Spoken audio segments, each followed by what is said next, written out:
एक प्रश्न आपकी तरफ से लगातार ये आ रहा है कि सर फॉर्म आने वाला है, हम कौन कौन से डॉक्यूमेंट्स जो है वो अभी से बनवा के रख लें।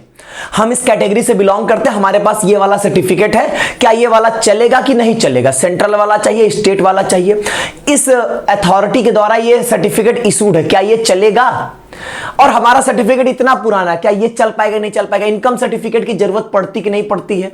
ऐसे बहुत सारे प्रश्न आपके यहां पर डॉक्यूमेंट से रिलेटेड यहां पर पूछे जा रहे हैं। मैं इस वीडियो में सारी बातों को क्लियर करूंगा।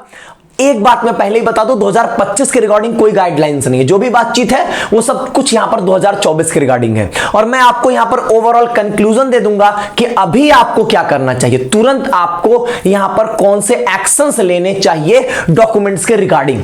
बहुत क्लियर और स्पष्ट बताऊंगा और सारी बातें बताऊंगा जो 2024 की यहां पर चली है, पूरी जो टाइमलाइन थी, और सब कुछ मैं आपको यहां पर चीजों को कनेक्ट करूंगा।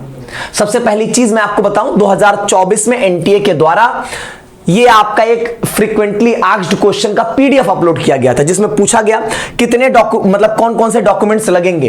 तो इन्होंने डॉक्यूमेंट्स में बताया फोटोग्राफ, सिग्नेचर, ऑब्वियसली वो तो लगता ही है। फिर यहां पर आपको सर्टिफिकेट्स चाहिए in respect of PWBD category या बीपीएल सर्टिफिकेट।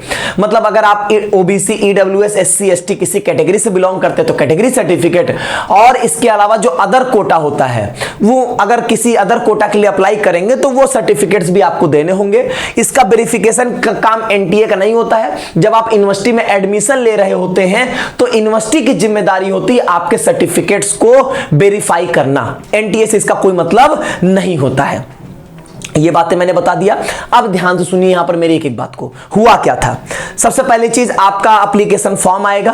एप्लीकेशन फॉर्म में सबसे पहला स्टेप होता है आइडेंटिफिकेशन स्टेप, जिसमें क्या होता है, उसमें कई सारे ऑप्शंस होते हैं। बेसिकली आपको अपने आप को आइडेंटिफाई कराना होगा।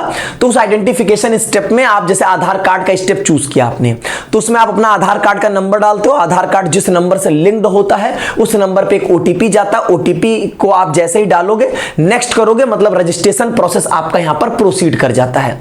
अब यहां पर सबसे पहली और इंपॉर्टेंट बात, पिछली बार ऐसा था, शुरुआत में इन्होंने ऐसे ही किया।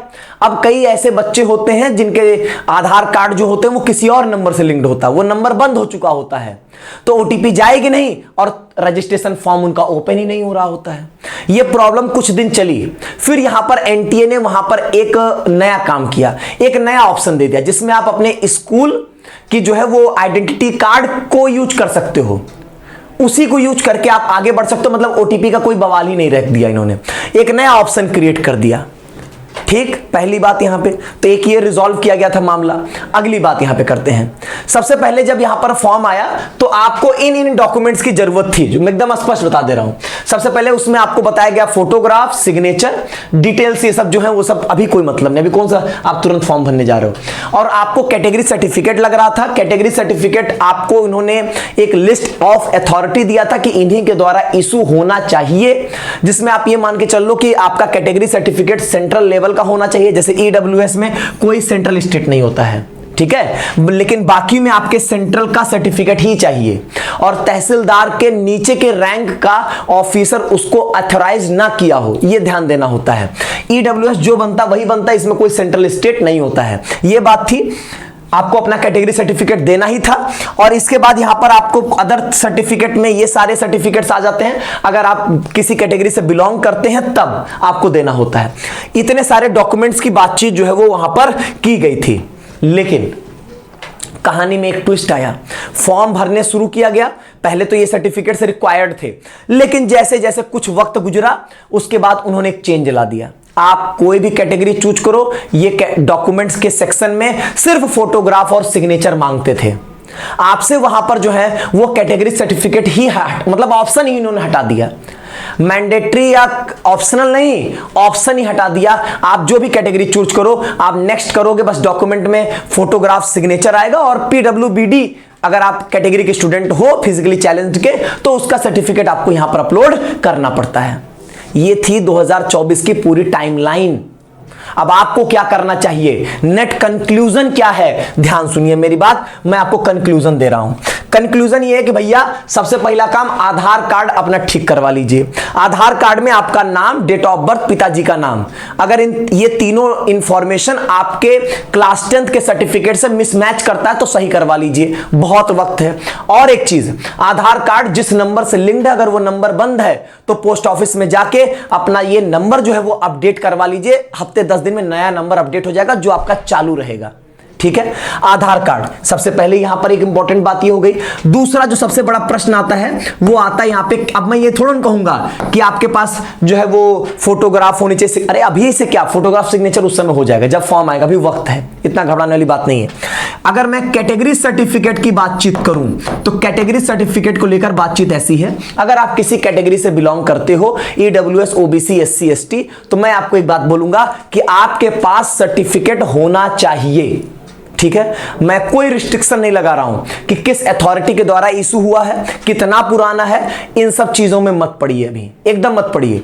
आप बस ये समझिए कि आपके पास कैटेगरी सर्टिफिकेट होना चाहिए, मैंडेटरी बात है।